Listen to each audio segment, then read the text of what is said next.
Well, we are back again in the Ex-Homeschoolers Club. Welcome, my ex-homie friends. It is your favorite ex-homeschooler. That is Jacob to the Gooden. It's me. And welcome back to the best ex-homeschooler podcast this side of the internet. Today, I've got some special guests. They're friends of mine, colleagues, if you will, bosses.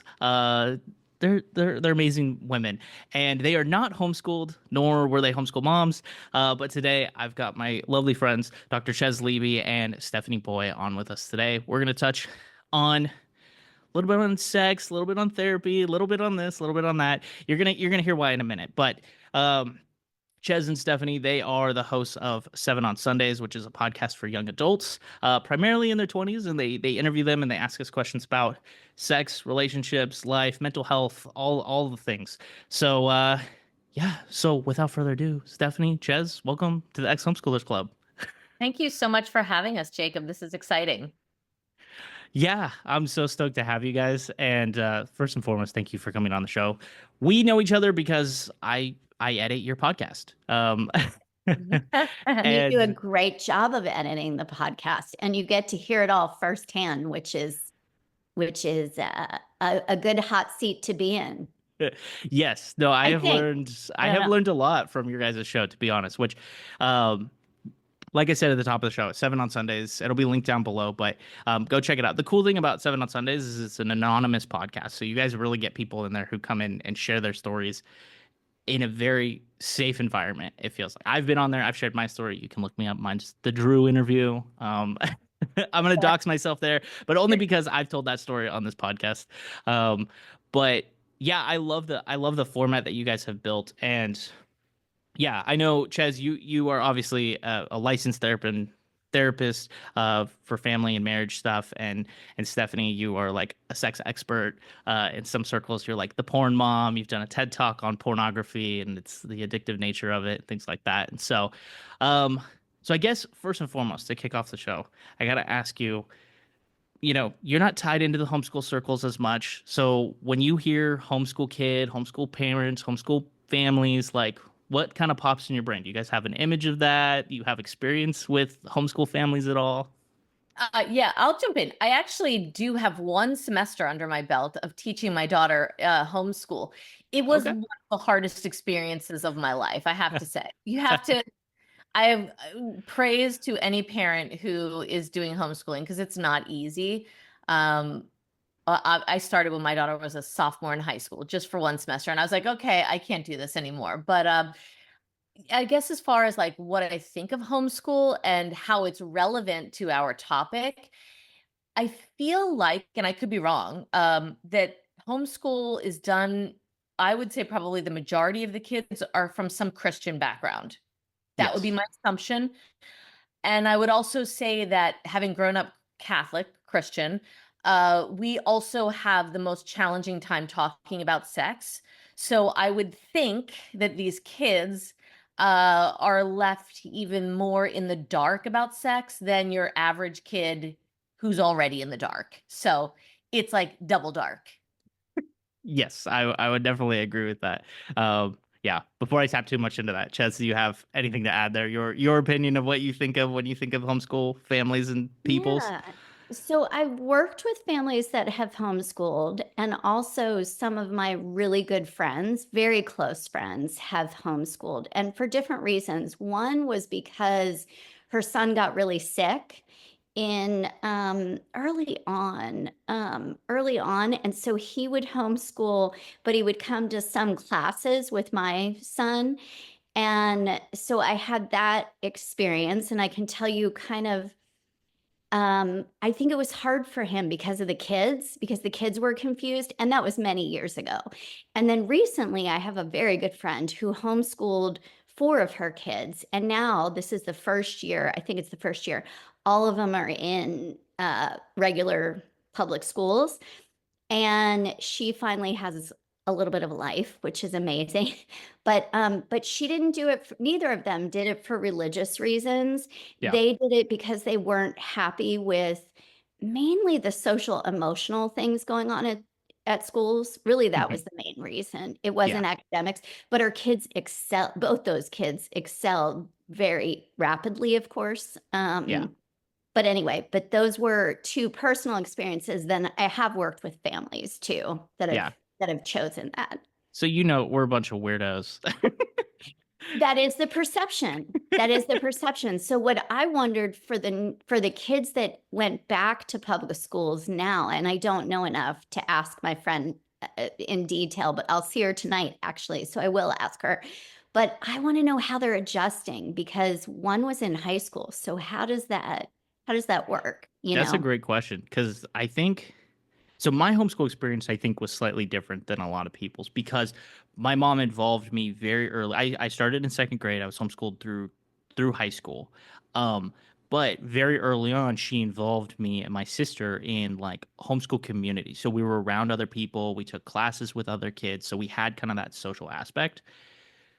Obviously, still a little bit socially awkward at times, but we had a lot more social aspects. We were involved in a lot more church things. We were like, she made a huge emphasis in that. Not every family does that, right? So, you know, it's a double-edged sword when it comes to that kind of a thing. But a lot of my friends growing up, we were all in the same groups together. So we had friends, we had people to kind of have that.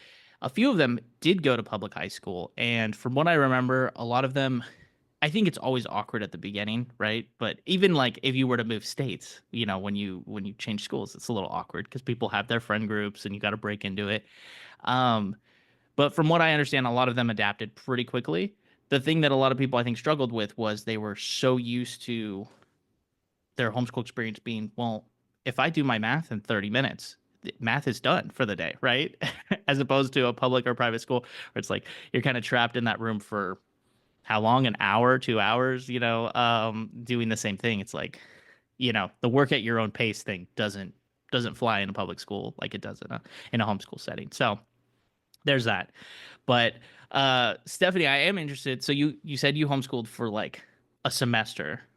Mm-hmm. And what was the reasoning behind that? Maybe you gave it and I missed it, but I didn't. My daughter was bullied in school, so I took her out, and we actually had a really great experience. I think the woman who ran the homeschool organization here, she was a math teacher and she was an English teacher.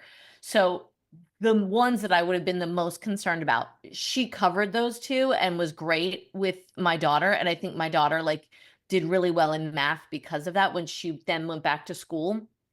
Um, it was the other subjects where I was like, you know, okay, what do you want to learn? Okay, forensics. Okay, I got like 3 forensics textbooks, and I'm like, read this chapter. You know, I was doing my thing. I wasn't just used to it, but it was actually kind of fun Mhm. figuring out how to test for that. Like, I ultimately ended up having her explain forensics things to me. You know, like I'd have her Right. talk me through what she learned, which was kind of fun. And we'd watch, you know, like murder, crime Yeah. things and videos.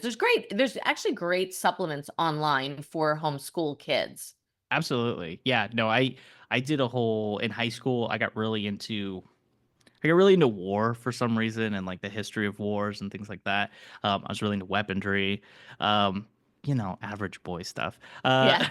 Kind of a thing. But my dad, who he had kind of taken over as my teacher, we did a whole year of studying all of the wars, specifically world wars. Wow. But watched a lot of movies, read a lot of books, did a lot of museums, that kind of thing.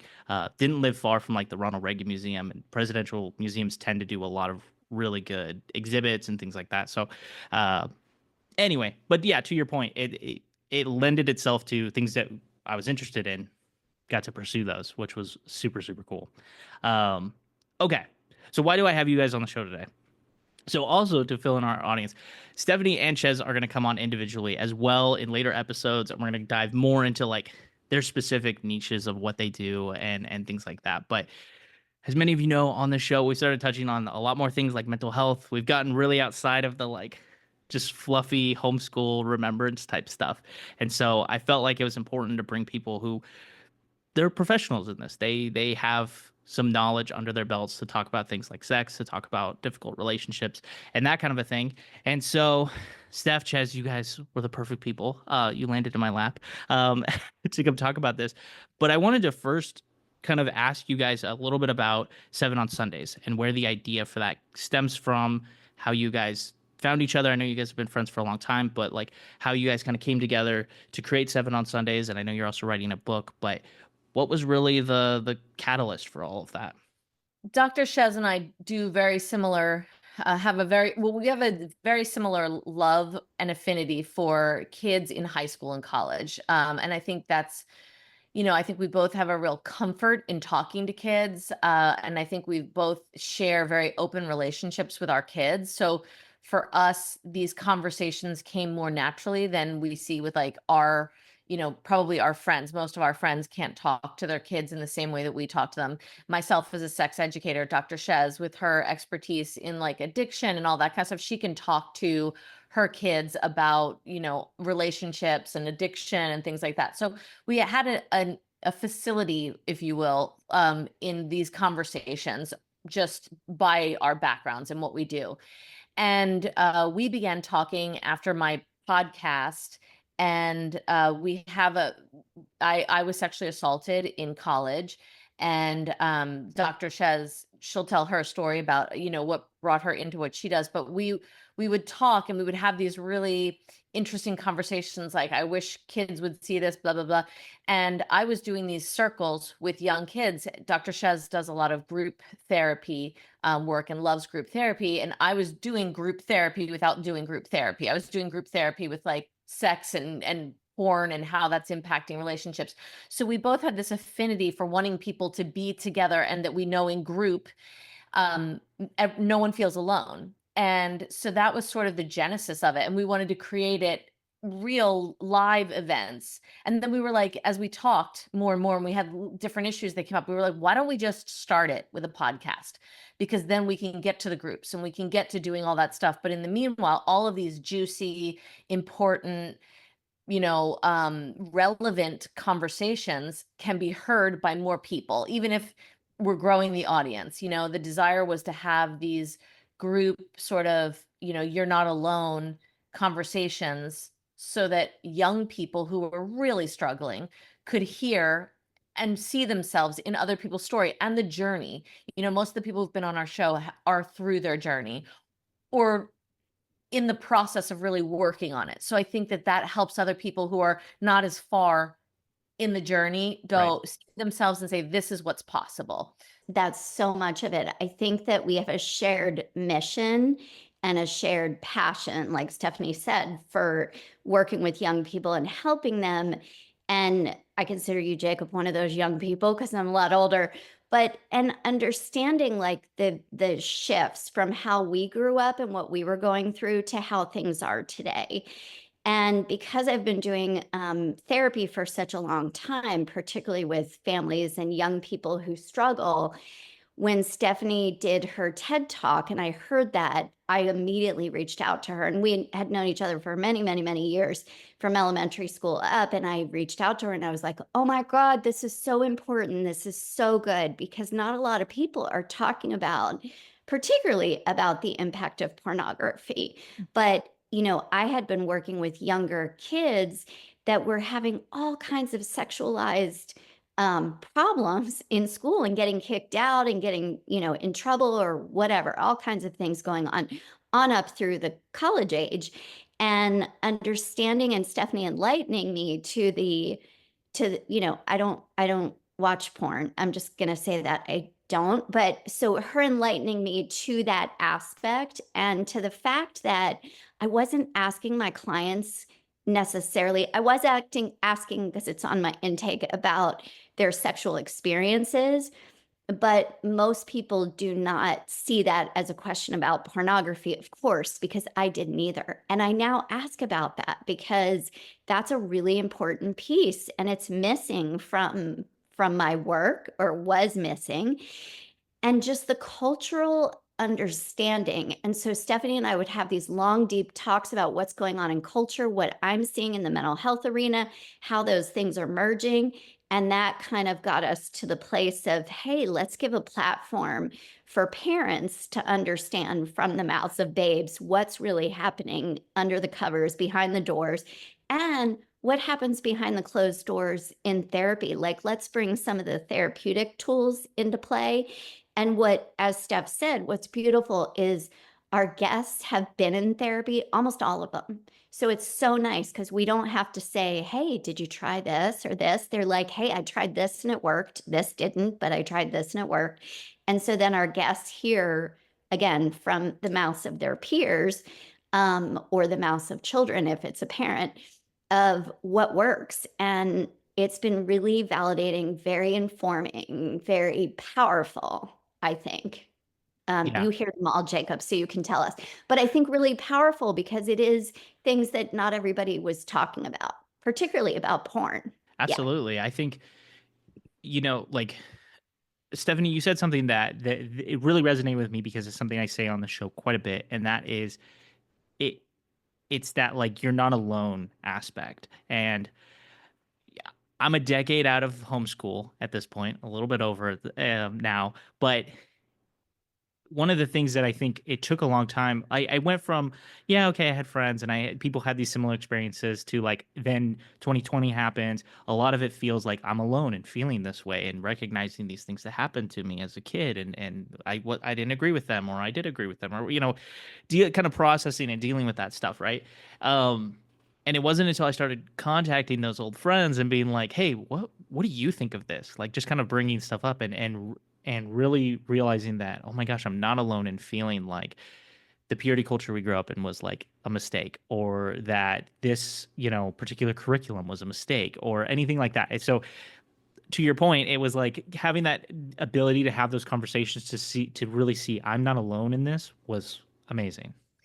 I think it's kind of like, the truth is, Jacob, I believe all like that we are tribal people. I mean, to some degree, right? Like when I meet people who grew up Catholic, I have an automatic affinity for them. I feel Right. like we're going to understand each other. If I know somebody had Irish parents, I'm like, they understand. Parents can be a Yeah. little cold-hearted, Yep. like it's like we have an understanding. It's the reason that there are these, we can't use them to the exclusion of other people, but we do have an identity that we understand. And it does make us feel a little bit better when I hear other people who, and this is probably part of, even uh people who are homeschooled.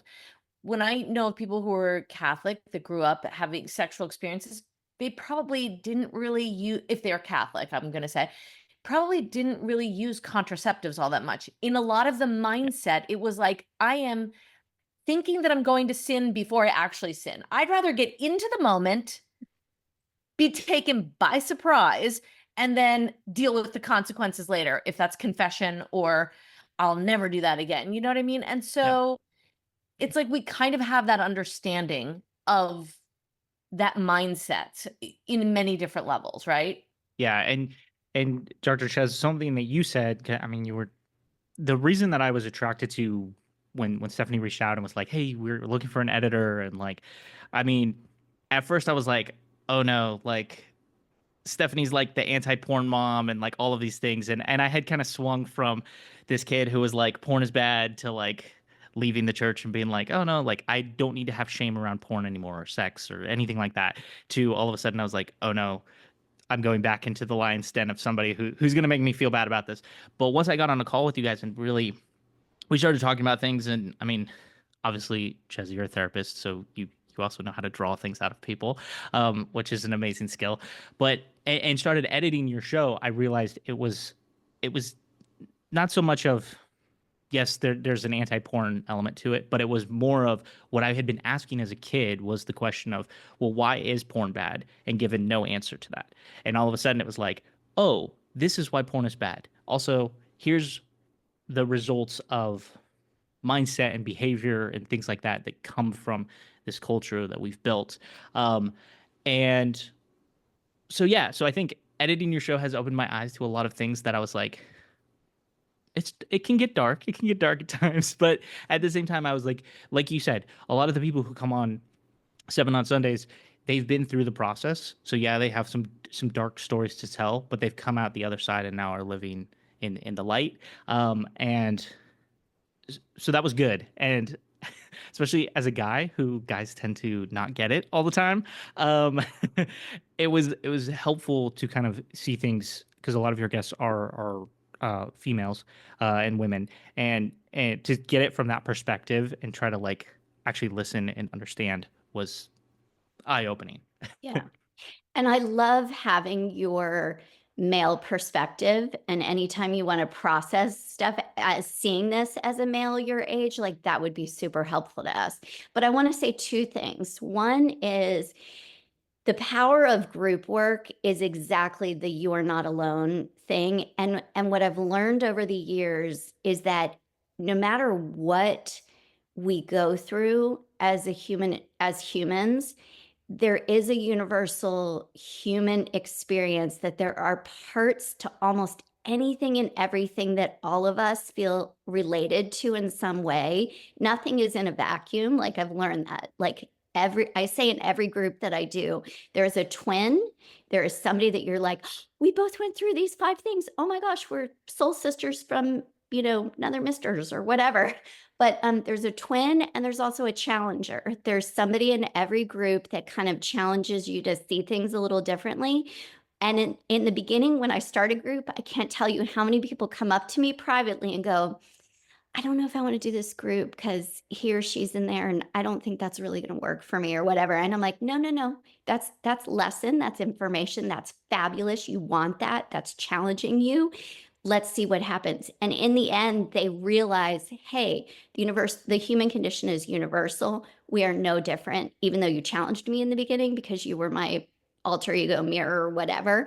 It always works out that way. So the power in groups and the power of knowing we're not alone is huge in my mind. And that's why I do a lot of group work.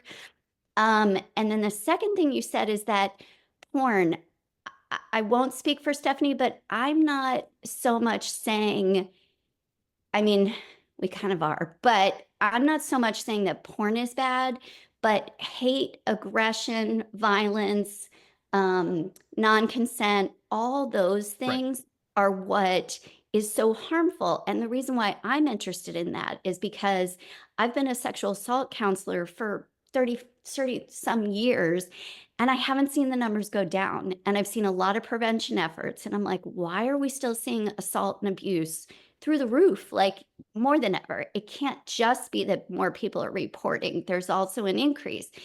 So I wanted to understand that. And I think that with Stephanie's, elucidations and understanding and her research, and then me diving into that research and understanding porn's input in that is where we're coming from with that.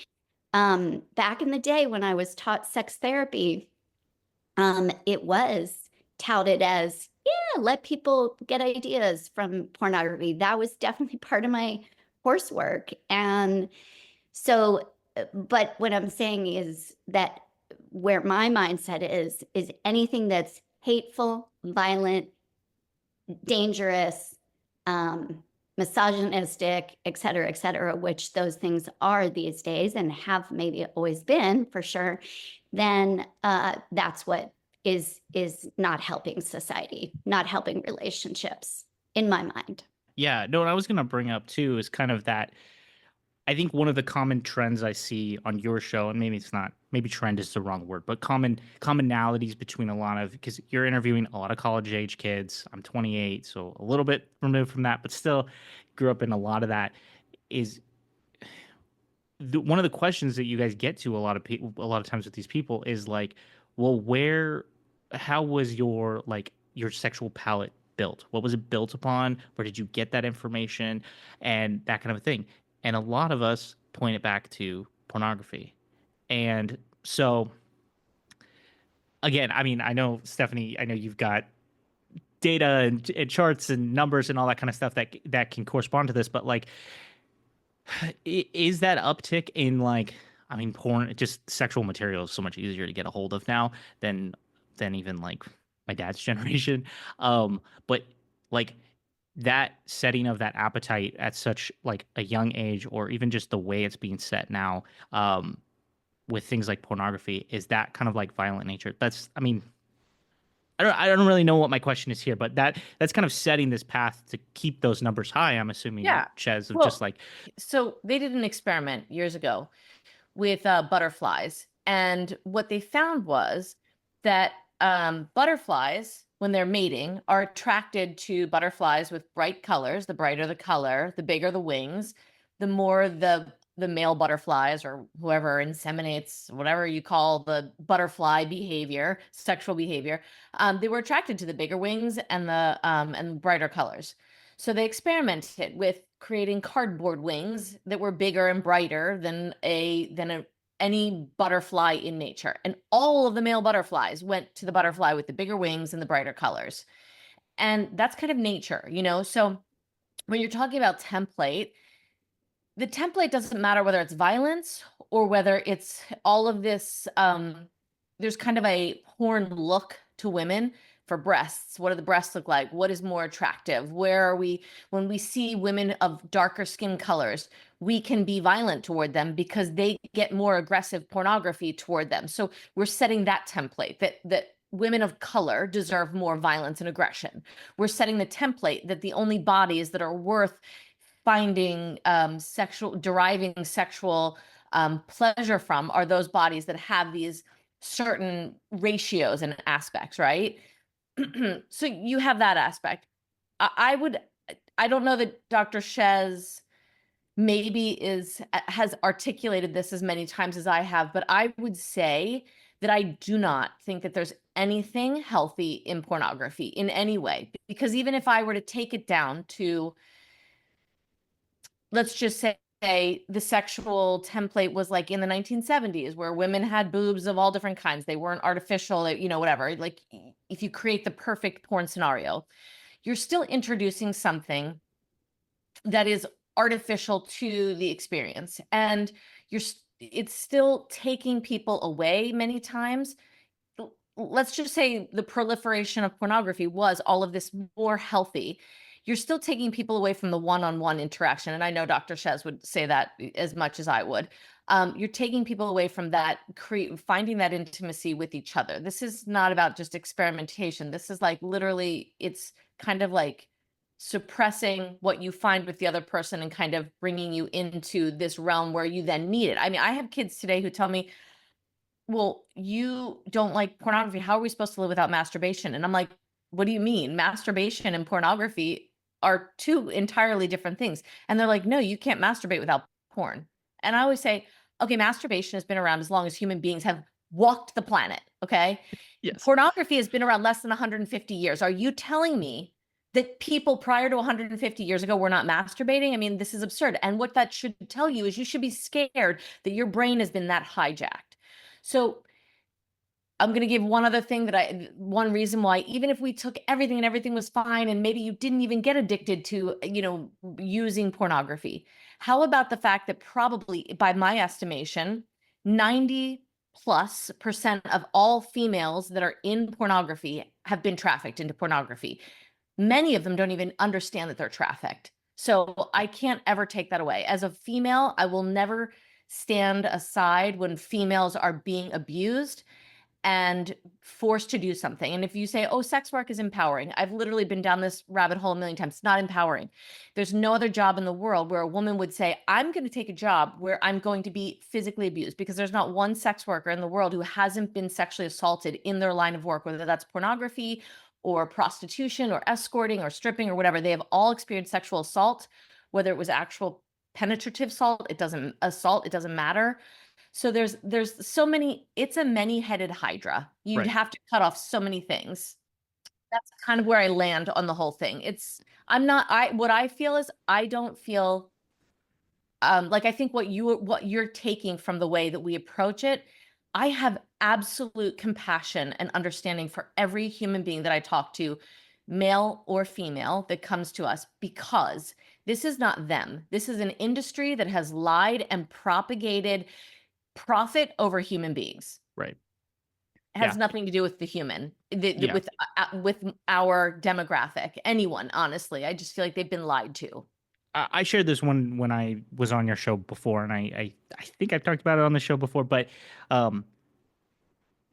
setting that template early of like, if porn is the way that sex is, because if we're lacking sex education, which I was, if porn is the template and that is, okay, so that's what sex is, when I'm finally with a partner, that's what I'm gonna go by.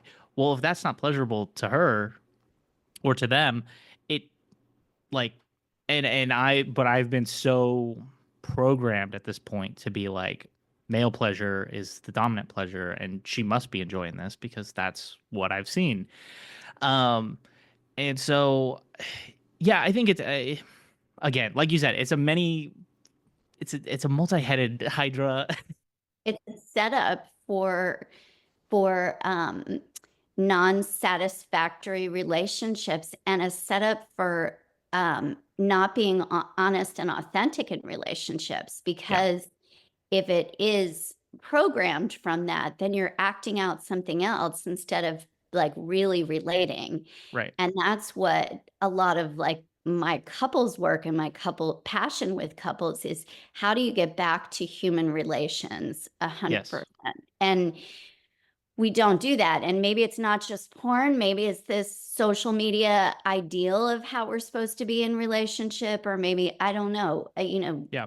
all these different influences, but it's not, nobody's ever taught how to really connect and deeply relate in positive ways and in healthy ways. We're not taught that kind of stuff. And that to me is the most important teachings, because we are tribal beings. We are animals that love being around others and love being in relationship. It's how we mirror each other, and it's how we heal, and it's how we do everything. So if we were taught that in better ways, but instead there's kind of this hidden teacher, and not just porn, but again, social media, all other kinds of Yeah. things. So bringing that out in the open with these kind of forums is really, really helpful, I think. Well, let me ask you this then. So if we're not taught how to have healthy relationships, where do you think people should start? Because I know for myself, I struggle with relationships. I think a lot of young people do. Social media has screwed us really hard. Pornography has screwed us at this point too. But like, yeah, where should someone start? That's such a good question, Jacob, and so glad you asked.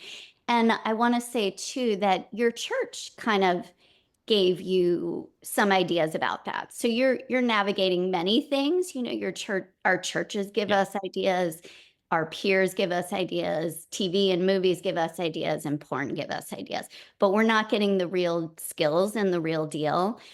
I would love to see, and as a matter of fact, I just left Stephanie a message about this morning, but I would love to see, it'd be nice if it was not a mandatory part, but a part of every schooling of, kids are not getting along these days. They're having trouble, bullying and all kinds of things. So I would love to see it part of the school system. What is more important than human relations? To me, there isn't anything. I seem to be teaching the same things over and over in my therapy and in my groups. I've done couples groups where we had 10 couples, 8 to 10 couples, I think it was 10. And we went through a 12-week module, and it was very interactive, rewriting our vows to what does that really mean? What are we really vowing after you've been married a certain number of years? That kind of thing. So I feel like those things would be something that Stephanie and I can offer. And I bet that they will continue to pop up, because where there's a need, things pop up. Just during COVID, all these coaches popped up, and the world needed it because people in my field had huge waiting lists. So I feel like maybe the need is going to get out there, and we're going to see people teaching more and more. You want to be careful, though, that it's for the right reasons, not just, again, for profit, but for the right reasons, with the right kind of professionals that know what they're talking about and have lived it too. I think when you're 20, I was in a whole different place with relationships than what I am now, right. 33 years into a marriage. So, there's different experiences too, but I think that would be amazing. And let's start in elementary school with Yeah. little modules. How do you relate to each other? How do you communicate healthily? All those kind of things. One of the things that I implemented in 2024 and I want to continue in 2025 is I believe that the universe sometimes puts people in our heads for a reason. And I tried very hard in 2024 to, when that person popped in my head, send them a text message, film a quick video, email, text, however, Instagram, whatever I could do to get a hold of them just to say hi. And I had much more response from people. And like, I live far from a lot of my childhood friends and and family and things like that. And so I had to find ways to kind of gonna deal with that. But what I'm saying about that is that small connection point of just being like, instead of going to that place of, I think we go to this place a lot of times where it's like they're not gonna have time for me. They're not gonna care. They're not gonna respond, whatever. And when I got outside of that and I said, I don't care if they respond. I was thinking about them. I'm just gonna send them a message, say hi, what's up? I'm thinking of you. I hope you're good. I hope the kids are good. I hope whatever's good. That elicited so much response from people I mean, there was a point I was like, I can't keep up with my messages at this point because it was just crazy. And then so I don't I don't know. I don't know 100% where I was going with that, but Stephanie, I'll let you continue. I think I know where you were going with it. I think you and Dr. Chez were answering two sides of one question: is where do you learn healthy relationships? And I think, she's right. We can start really young. I give my kids all the time books that I'm like, this person knows a lot. And I think, I forget what Dr. Chez's term is when we have like our self-taught therapy kind of stuff. But I really believe in that. But I also encourage a lot of my young students, because my college students are afraid. They're in college, they're leaving college, and then they're like, what's going to happen on the other side? They've been so, you know, surrounded by their peer group, and some of their peer group works, but a lot of them are just going to school. So, you have a lot of time to socialize. When you go out into the real world, you're tired, you're making your dinners, you're trying to get home to your animal and get your apartment clean and all that kind of stuff. And it's so much more time consuming. So I really cannot encourage enough people to join gyms, to join things that you like, whatever your interest is. If you've always wanted to make model cars, find a meetup for people who love model cars. If you love painting, go to the museum. When you need a point of connection, like you said. Great. I love the fact that you did write that, because I think that's another excellent point, is that you have to follow up with people. Your generation has gotten so used to just texting and all that kind of stuff, and which is great, but it's not real connection. Like you want to make that like effort when you feel it. But I would say finding those things that are your interest, and even if that is working with disabled adults or working at a soup kitchen, you will find more like-minded people. And those things are out there, but you actually actively have to be proactive in finding those spaces, because we are experiencing epidemic loneliness in this country. And it is, in all honesty, I have to say, my son is one of the guests on our show too. And we talked a lot about loneliness. He's like the third episode or something like that. And I thought, oh, he even said, and the girl who was on with him, were like, oh, you feel like a weirdo, saying, I feel lonely, like nobody likes me. You feel like a loser, right? Yeah.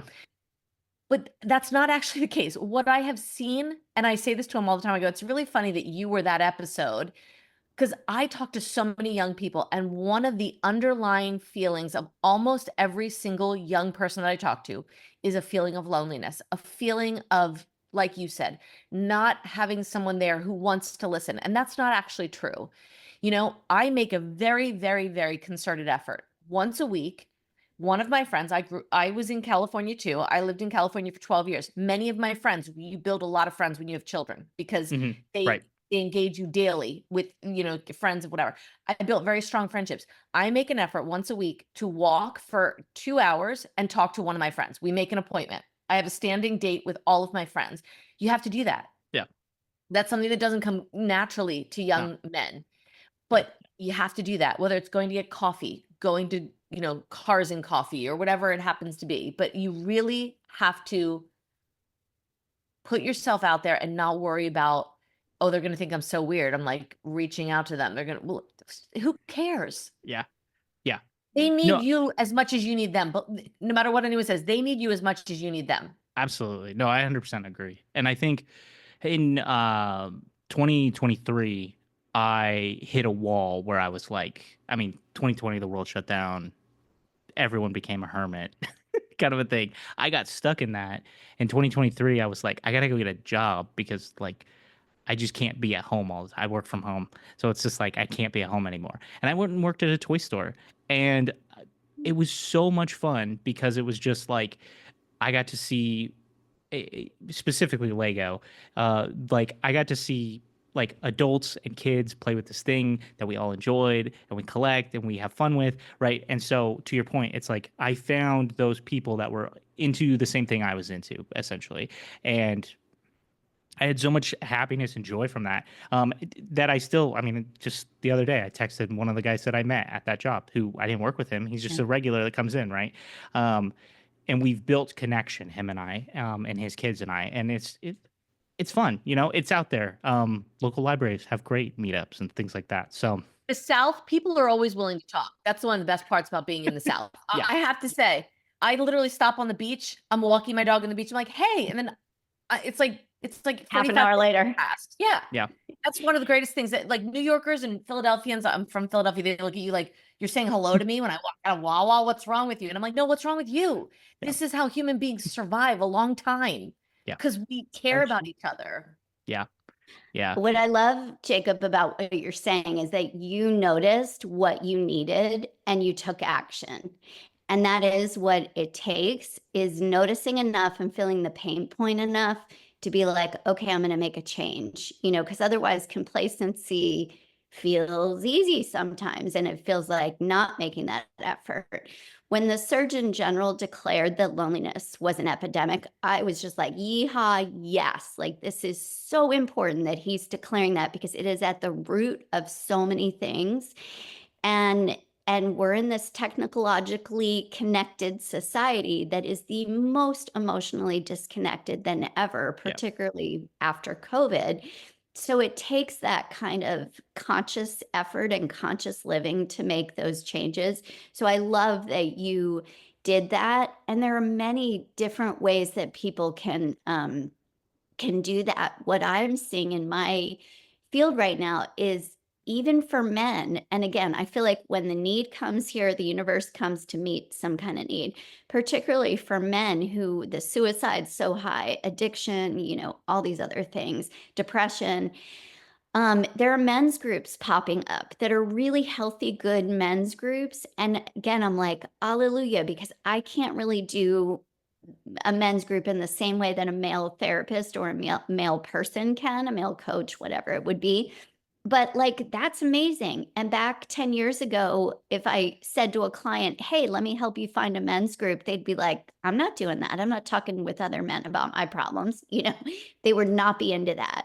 Yeah. So I do think that there's more and more coming to help people, but you do have to take action. And that's what I like that you did that. And the fact that you did that at a toy store, you can't get any more like light and fun and joyful than seeing a kid get a new toy, you know. Exactly. Christmas every day, you know. Exactly. Yeah. Yeah. No, I think that was absolutely key to it. And I like what you said too about men's groups. And I think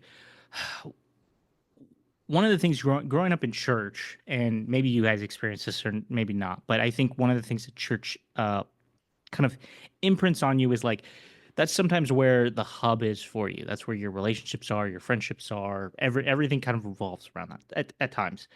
And then for people like me who deconstructed and walked away from it, you lose all that.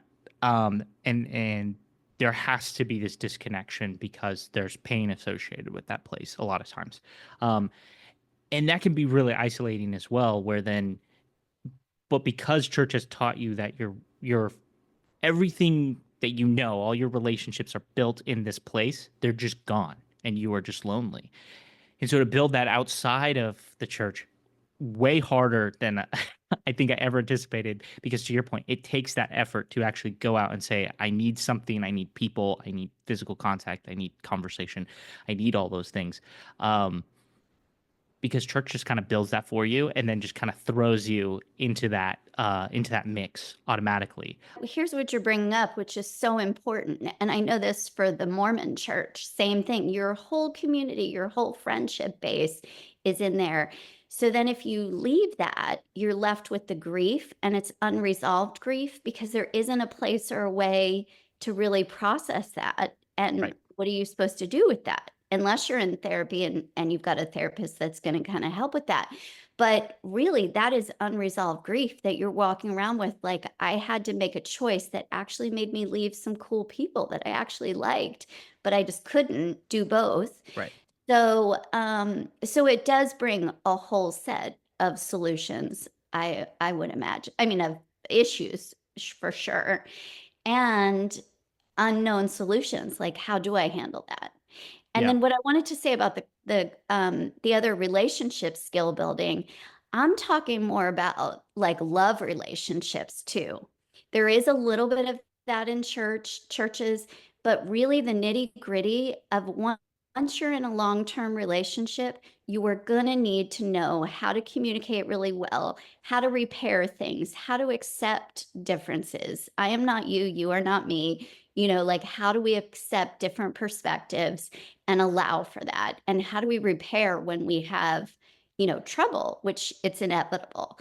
So those are the kind of skills that I'm like, those can be taught starting really young, and starting with friendships, and then grow into how you do that in significant love relationships and families. You know, Yeah. it all mixes in.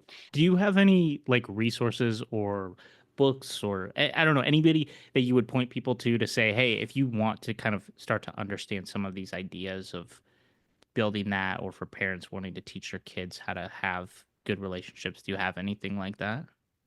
Honestly, like, nothing's coming off the top of my head to That's point okay. to, but let me keep thinking about it, because Okay. something will come to me. I mean, of course, there's a lot of great books out there.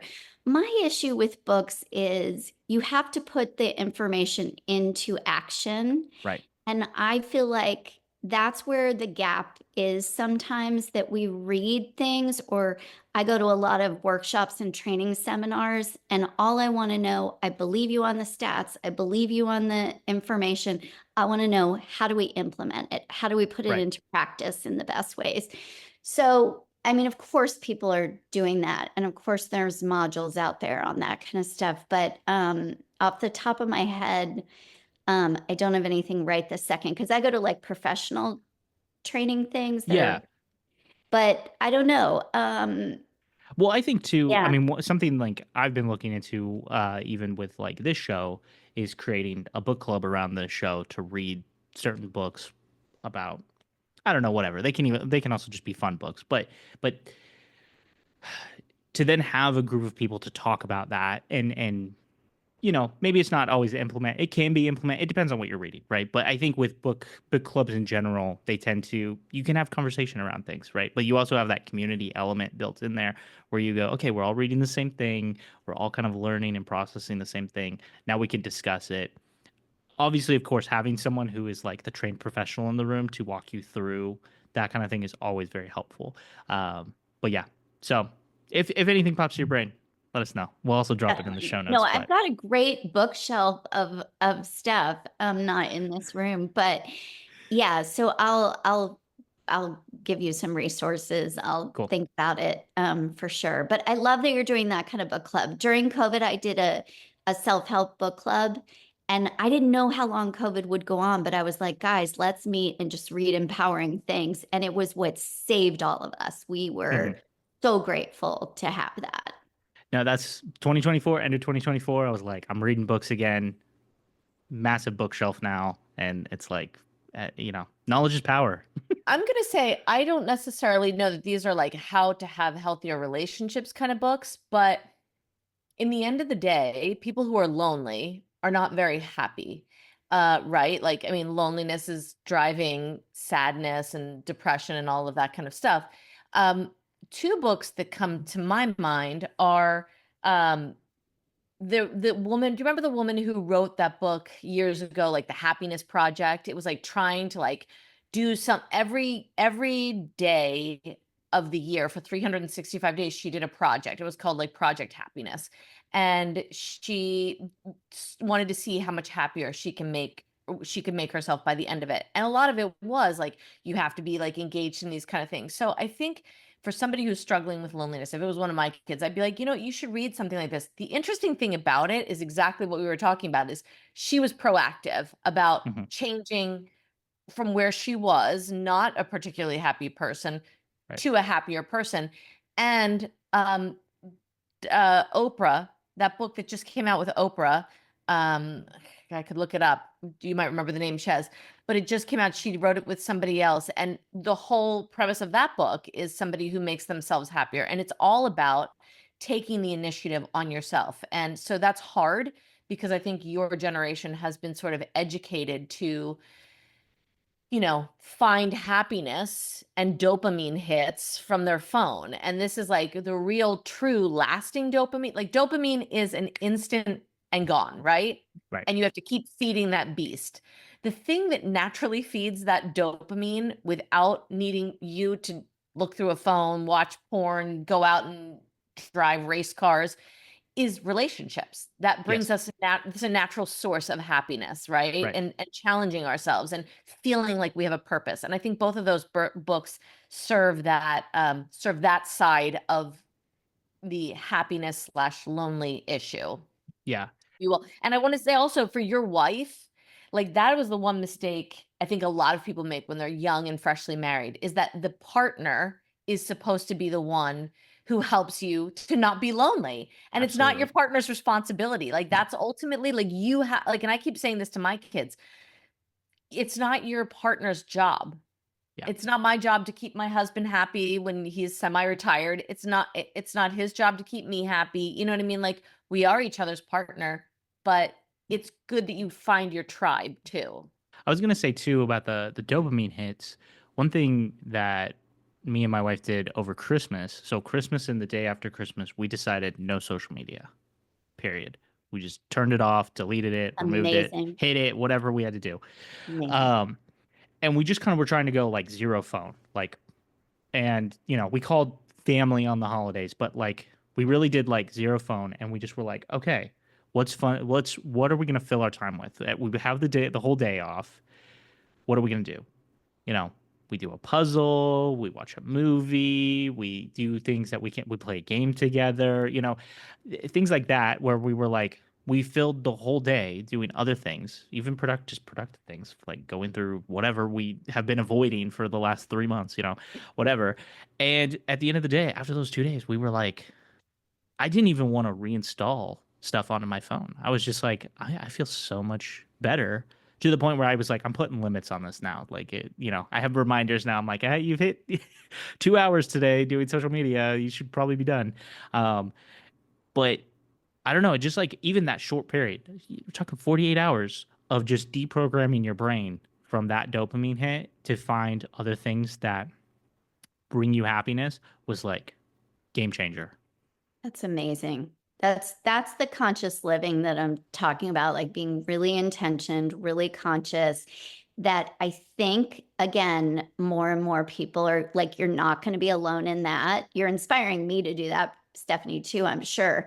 But because it is true, like it keeps us from being in nature. It keeps us from noticing what's in nature. It keeps Yeah. us from doing puzzles. Like, what do I do on vacation? I love doing puzzles because it's a time when I can do it, but I could do it anytime, a piece here or there, but I don't, because instead I'm scrolling on my phone. But that's so true. And I think just really recognizing, like letting yourself be the experiment is such a powerful tool, and to say, how did I feel before, during, and after? And then share that with your spouse and be like, okay, so how do we both feel, and how do we want to institute this in maybe baby steps is really cool. I'm wondering if, Stephanie, you're thinking of the book, and I haven't read it, sorry, but I haven't read it. Build the Life You Want. Is that the Oprah one that you're Yeah, thinking? I just pulled it up. Yeah, Build the Okay. Life You Want. And Yeah. actually, the opening story, I don't know if you and I had this conversation, but the opening story is about a woman whose husband left her. And Oh, she had every reason to like want to be angry because she was left for another woman. I believe that's the story. It's something along those lines. And instead she was like, you know what? no, I am going to be the person I want to be. It doesn't matter whether I'm married to this person and they left me. She went out and she's actually I think Arthur Brooks's mother-in-law. Hmm. And it's an amazing story because it just Wow. teaches you that like you can sit around and you can wait for happiness to come to you or think it comes from another person. But she was like, no, my happiness is going to come from me being productive and me following my purpose and not worrying about who else. I'm taking care of my children. They bring me love. That's all I have to do. And she's an amazing example of it. She literally built this amazing life for herself without any Mhm. regrets, and he shares that as the story. That's like the opening story of the book. But yeah, I think it's I think it's really important to realize that there is a verb that comes first. You have to be active Mhm. before you have to give happiness, do happiness, pursue happiness before you feel happiness. Yes. We are the artists of our life. Yeah. And that makes a difference when we get that in a way that pushes the momentum forward to be like, oh yeah, I control my life. It doesn't control me. Yeah, I think that's a big thing that a lot of people need to take heed of. If you take anything away from today's episode, that should be the biggest thing. You control your own happiness. Yeah, and the thing is the dopamine, I think if everybody's aware of dopamine, because I'm just as guilty as anybody else. We Mhm. all have our different dopamine hits and fixes, but like I feel like you have to have different times in life. You can have times where you're like into your like dopamine hits or whatever, even though you should try to keep it moderate. But if you do, then like scale back so that your brain can Yes. rebalance itself because it Yeah. is something that it does. You can have a Repairs. yeah, and you can have an overexpression of it. And I mean, actually you see that when kids stop using porn, when individuals stop using porn, they have a period of life where they go through and everything feels gray and dark and flat and boring, boring, Yeah. boring, boring. And it takes their brain a little while to reset. So it's the same thing. I mean, we're getting it in smaller doses, but it's the same idea. You have to be always aware. Am I just being too needy for that dopamine hit? If so, you gotta Yeah. remind yourself, go back to it like stasis to a healthy, moderate level. There is a very good book. I just read it at the end of last year. It's called Indistractable. It's by Nir Ayel, I think is how you say his last name. I'll link it below. But anyway, the whole premise of the book is to build a life that is indistractable, right? And he talks about, we talk about taking the phone and deleting all the apps or whatever, taking the pings and putting them away. However, when you do that, that craving for that dopamine hit is still there. So it's not just, oh, I switched to a dumb phone or I deleted every app. It's also a retraining of the brain to say, now that I have this time, what am I going to do with it? And what am I going to do with that uncomfortable feeling that I experience when, like, I mean, how many of us like use our phones in the bathroom? It's like, what am I going to do? Like, instead of that, it's like, maybe just use the bathroom instead. But like, you have to retrain your mind to kind of do, okay, what is the thing that I'm going to do now? And social media is not, it's not all bad. I think it's a neutral. That's my personal opinion. I think it's a neutral. And it's a tool that we use for good or for evil. But we allow it too much control in our lives. So Indistractable, a great book. One of the things he recommends is building out your calendar, where it looks insane because every minute of every day is completely booked solid with everything. However, it's a visualization and training of the mind to say, I'm going to be doing XYZ for an hour, for 15 minutes, for 5 minutes, for another hour, for this long. And you schedule the fun stuff in there too. For an hour, I'm going to sit down on the couch and have a conversation with my wife. For an hour, I'm going to have lunch with a friend. Whatever it is. But you visualize it, and then your brain can kind of trick itself, rewire itself in a way to kind of like do that and find happiness in those things. So great Love read. that. That's amazing. That's awesome. Can I say something? I know we have to end, but I just wanted to say two things. One is you know, what Stephanie was saying about the gray, when things go gray, in addictions, that happens. When you take away your drugs, your alcohol, your whatever, it's the same exact thing. It's like the butterfly when it's so, that experiment that they did, when it's so big and bright and beautiful, and then you take that away, the natural seems like, huh? That's not the same. So you do have to kind of sit with the gray, exactly what you're saying. Just go to the bathroom, be okay with the four walls that are in there. That's okay. Yeah. You know. But, and then the other thing I wanted to say, and this is kind of my Chezism stuff. And I know you both probably believe this. I believe that we are here in the ultimate homeschool, right? Like this earth.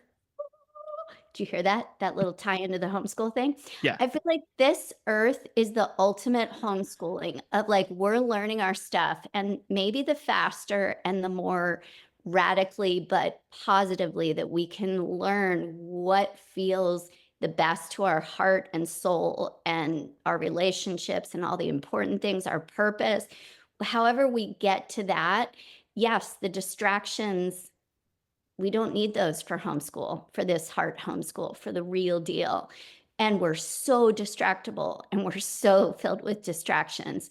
So I love that you brought up that book, and I haven't read that either. I don't have time to read books, but I need to. But anyway, I do have time because I'm going to make my calendar like you just said.